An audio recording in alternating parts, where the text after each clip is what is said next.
नमस्कार दोस्तों, स्वागत है आपका द ग्राउंड रिपोर्ट में। मैं हूं समीर आत्मज मिश्र। ईरान ने ताज़ा हमले किए हैं इसराइल पर और बहुत ही भयावह और भीषण हमले किए हैं। जान माल का बहुत ज़्यादा नुकसान हुआ है और सबसे बड़ी बात यह है कि जो दो नए शहर हैं, इससे पहले तो तेल अवीव और हाइफा पोर्ट पर और यरूशलेम शहरों पर ही हमले हो रहे थे, लेकिन अब की बार नए शहरों को निशाना बनाया गया है। और डिमोना और अरद, ये दो नए शहर हैं जहां ईरान ने भीषण तरीके से हमले किए हैं, मिसाइलें दागी हैं वहां पर, और कई मिसाइलें एक साथ वहां पर दागी हैं, भीषण तबाही मची है। और आपको बता दें कि डिमोना में न्यूक्लियर पावर प्लांट है इसराइल का, और न्यूक्लियर पावर प्लांट के नज़दीक भी मिसाइलें जाकर गिरी हैं और बड़े पैमाने पर नुकसान हुआ है। जो इसराइली डिफेंस फोर्सेस हैं, IDF, उन्होंने इन हमलों को स्वीकार किया है और उन्होंने बताया है कि किस तरीके से वहाँ बड़ी संख्या में मिसाइलें आकर गिरी हैं। हालांकि जान माल को क्या नुकसान हुआ है, इस बारे में तो इसराइल की ओर से आधिकारिक तौर पर कोई सूचना दी ही नहीं जा रही है, लेकिन अस्पताल और दूसरे सोर्सेज के हवाले से कहा गया है, तमाम जो विदेशी न्यूज़ एजेंसियां हैं उनके हवाले से ये कहा जा रहा है कि 100 से ज़्यादा लोगों के बुरी तरीके से हताहत होने की खबर है। उसमें कई लोग मारे भी गए हैं। यद्यपि अभी मरने वालों की संख्या स्पष्ट तौर पर नहीं आई है, लेकिन ये कहा जा रहा है कि जिस तरीके से ये हमले हुए हैं, जितनी जो भयावहता इन हमलों में देखी गई है, निश्चित तौर पर उसमें बड़ी संख्या में लोग मारे गए हैं। और अब ये मरने वाले लोगों में डिफेंस के लोग हैं, आर्मी के लोग हैं, सरकार के लोग हैं या फिर आम लोग हैं, इसके बारे में अभी पता नहीं लगा है। लेकिन इन हमलों से इसराइल के प्रधानमंत्री बेंयामिन नेतन्याहू भी बुरी तरीके से हिल गए हैं। पहली बार हमलों के बाद उनका बयान आया है और ये दिखाई पड़ रहा है कि कितना खौफ उनके भीतर है। उन्होंने अरद शहर के मेयर से बात की है और इस बात की सूचना उन्होंने खुद जारी की है और कहा है कि जो देश के नागरिकों से, लोगों से सुरक्षित जगहों पर रहने को कहा है। एक बार फिर वहां पर स्कूलों को बंद रखने और ऑनलाइन क्लासेस चलाने के ही निर्देश दिए गए हैं। हालांकि स्कूलों को तो जब 28 फरवरी को जब ये लड़ाई शुरू हुई थी, इसराइल और अमेरिका ने ईरान पर हमला किया था, उसके बाद से ही वहाँ इमरजेंसी लगी है, स्कूल बंद है। लेकिन एक बार फिर ये निर्देश जारी किए गए हैं कि स्कूलों को कतई नहीं खोलना है, बच्चों को बाहर नहीं जाना है, किसी को भी बाहर नहीं आना है।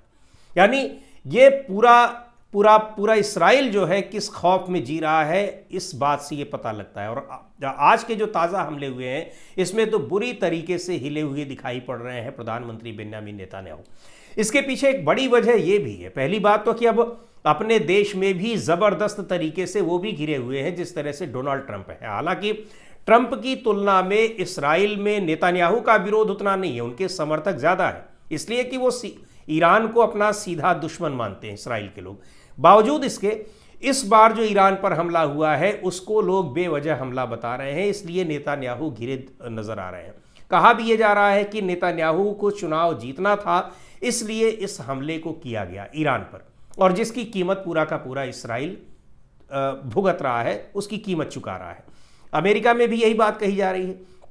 इधर नई बात यह सामने आई है कि डोनाल्ड ट्रंप नए सिरे से अब युद्ध रुकवाने की कोशिशों में लगे हुए हैं। उधर हॉर्मुज जलडमरू मध्य जो है, हॉर्मुज स्ट्रेट, उसको खोलने के लिए उन्होंने तो हाथ खड़े कर दिए हैं।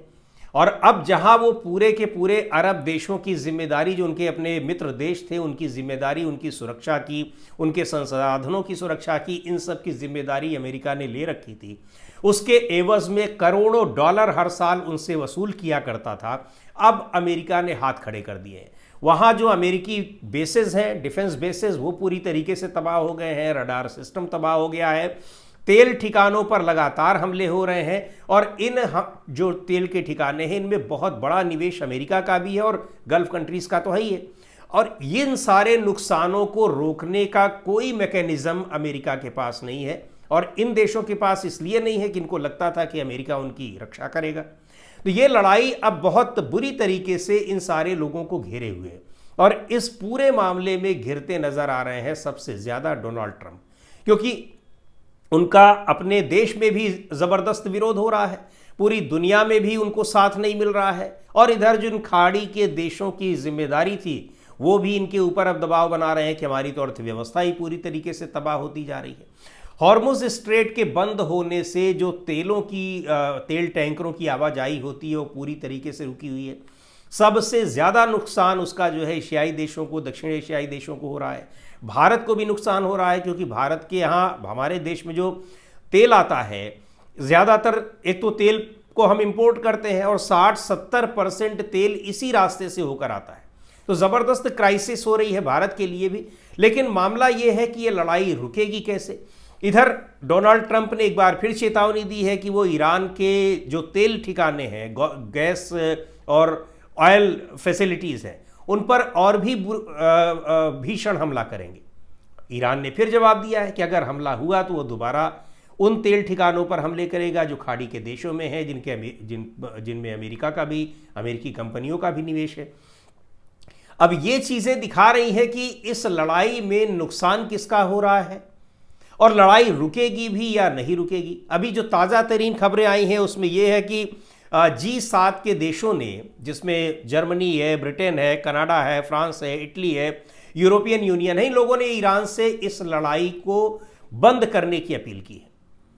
ईरान ने साफ तौर पर कह दिया है कि लड़ाई बंद होने का तो कोई मतलब ही नहीं है, क्योंकि लड़ाई तो हमने शुरू ही नहीं की, और जब हमने शुरू नहीं की है तो फिर हम बंद कैसे कर सकते हैं।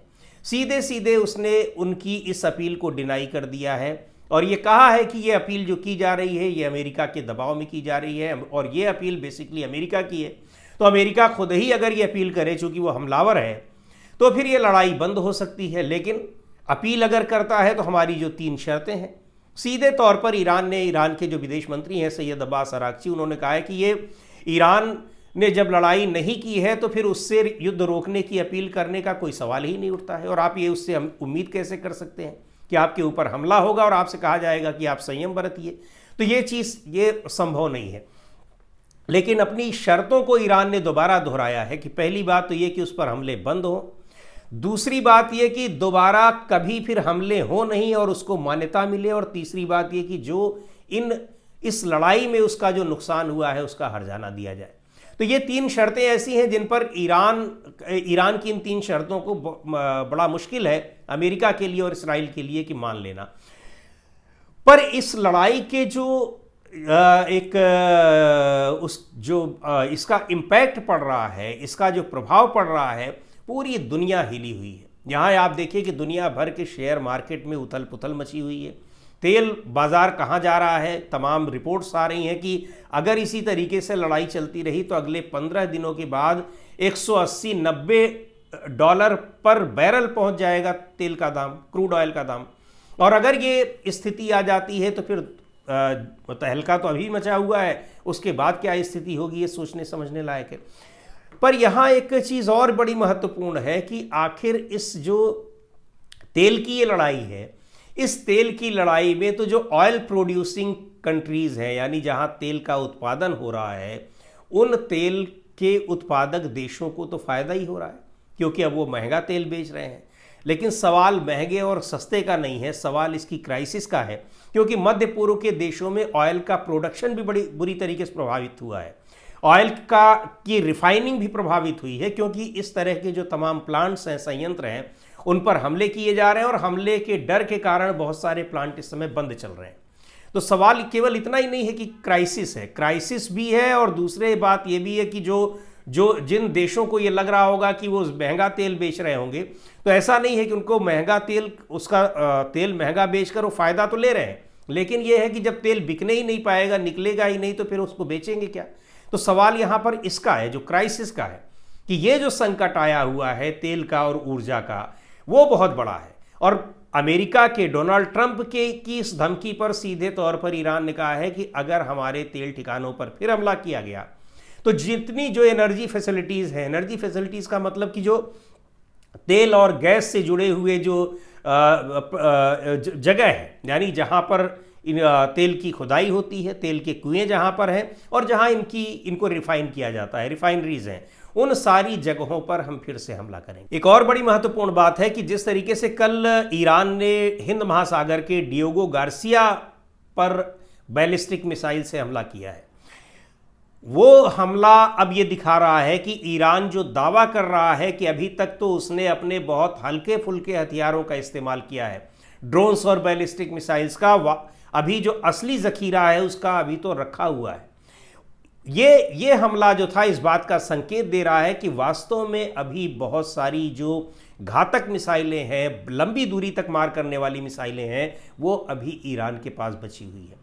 ये जो डियोगो गार्सिया पर हमला हुआ है, ये इसकी दूरी ईरान से लगभग 4000 किलोमीटर है। ये लंबी दूरी की बैलिस्टिक मिसाइल है, और अगर ईरान ने ये दिखाने की कोशिश की है और वो दिख भी गया है, इतनी लंबी दूरी तक वो मार कर सकता है, तो जो गल्फ कंट्रीज के बाहर भी अमेरिकी ठिकाने हैं। अच्छा, ये डियोगो गार्सिया जो है ये ब्रिटेन का बेस है, बेसिकली मॉरिशस के पास है। ये ब्रिटेन का बेस है, लेकिन ब्रिटेन ने अमेरिका को दे रखा था, तो इसको आप कह सकते हैं कि ब्रिटेन और अमेरिका का एक तरीके से वो संयुक्त बेस है। हालांकि वो है ब्रिटेन का ही। इसी बेस को देने की मांग कर रहा था अमेरिका। डोनाल्ड ट्रंप ने कहा था और पहले ब्रिटेन ने मना कर दिया था, जिसके बाद धमकाया डोनाल्ड ट्रंप ने, फिर ब्रिटेन देने को तैयार हो गया। लेकिन वहाँ पर जो बैलिस्टिक मिसाइलें दागी हैं ईरान ने, हालांकि उन बैलिस्टिक मिसाइलों को अभी तो डिस्ट्रॉय कर दिया गया इंटरसेप्टर्स के जरिए, लेकिन अगर इस तरह की मिसाइलें दोबारा दागने की कोशिश की ईरान ने, तो फिर इंटरसेप्टर कितना काम करेंगे वो देखने वाली बात होगी। क्योंकि ईरान की जो स्ट्रेटजी है, वो पहले उन जगहों के जो रडार सिस्टम है, जो उनका डिफेंस सिस्टम है, पहले उनको ख़त्म कर रहा है, उसके बाद बैलिस्टिक मिसाइलों से हमला कर रहा है। तो अगर उसको दोबारा हमला करना होगा तो पहले अपनी इस रणनीति को लागू करेगा। तो ये अब एक चिंता की बात पूरे यूरोपियन देशों में भी है कि ईरान की मिसाइलें अब उन तक भी पहुंच सकती हैं, और अमेरिका के लिए भी चिंता की बात है कि केवल खाड़ी के देशों में ही जो उसके अपने ठिकाने हैं वहीं तक ये मिसाइलें नहीं आ सकती हैं, दूसरी जगहों पर भी ये मिसाइलें जा सकती हैं।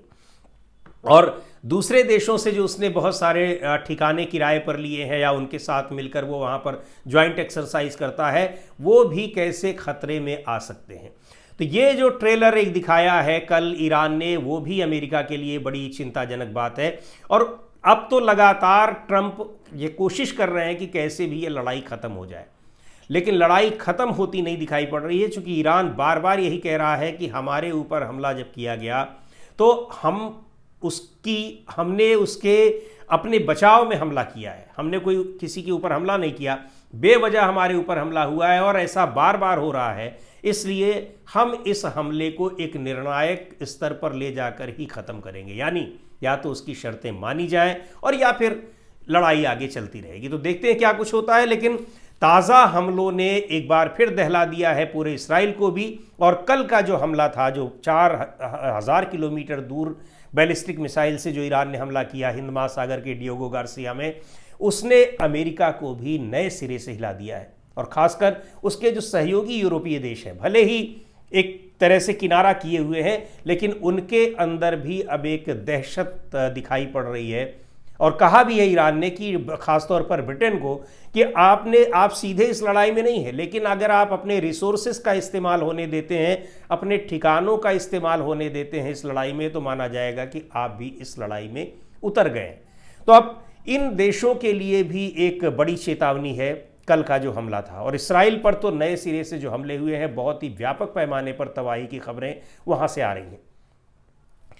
आज के वीडियो में इतना ही। अगले वीडियो में फिर मिलेंगे एक नए विषय के साथ, एक नए मुद्दे के साथ। द ग्राउंड रिपोर्ट के यूट्यूब चैनल को आपने अब तक सब्सक्राइब न किया हो तो ज़रूर कर लें। हमारे वीडियोज़ को लाइक करें, शेयर करें और अपने सुझाव भी हमें ज़रूर भेजें।